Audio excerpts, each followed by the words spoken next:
Now, this is the event some wait for all season, and with it coming later than usual, the plows had plenty of time to prepare, but it doesn't mean that all streets and parking lots are without snow. Danica Lewis on the weather patio now with what it takes to clear all that pavement. Danica. Well, hi there, Eric, and the patio certainly not without snow either. Let's first talk about this snow in particular. Right now, it kind of feels like a snow globe, very light snow kind of drifting around right now. But if you were out anytime earlier today, you may remember those stinging pellets just coming at you from all directions.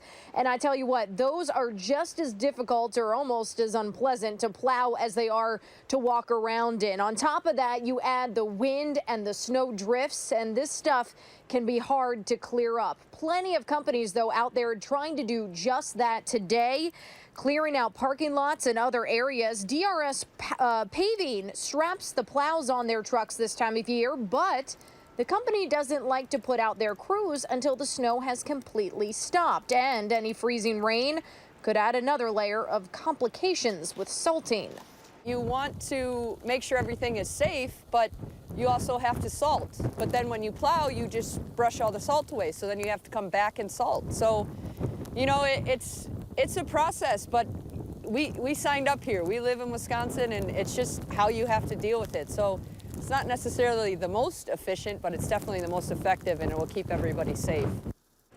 And that's what it's all about, right? Keeping everyone safe. DRS plowers will run about 6 routes and will likely start working overnight. And speaking of all of these snowy roads and parking lots, we've been keeping a close eye on the roads all day long. Let's take a look now. This is a live look out on the Beltline at Todd Drive. As you can see, people heeding the warning to stay off those roads, but they are much clearer at this hour than they were earlier. Now a look at Seminole Highway there, the exit.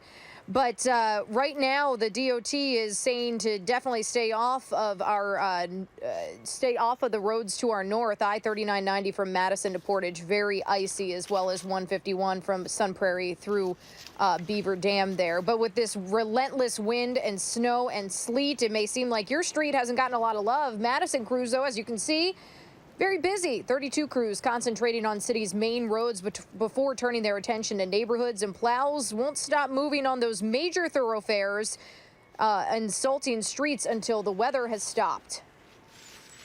We only put down 300 pounds per lane mile, and we're only on those select streets. We can't salt all of the side roads. Like some of the residential areas that get slick, we apply sand for traction on there, but we can't really put any salt down. Despite all of the efforts today and tonight, the DOT has counted at least 165 accidents across the state, well more than double what they see on a normal December Monday, and that's not including any slide-offs. And I have to tell you something, DRS, the company that we spoke to today, I was with them about 2 months ago. They were pouring asphalt and paving in T-shirts, sweating. Quite a difference here, but any business is good business, I suppose, Eric. I remember that story that you did, Danica, and yeah, they're out there making some bucks today, and they needed it. Danica, thank you very much. Sure.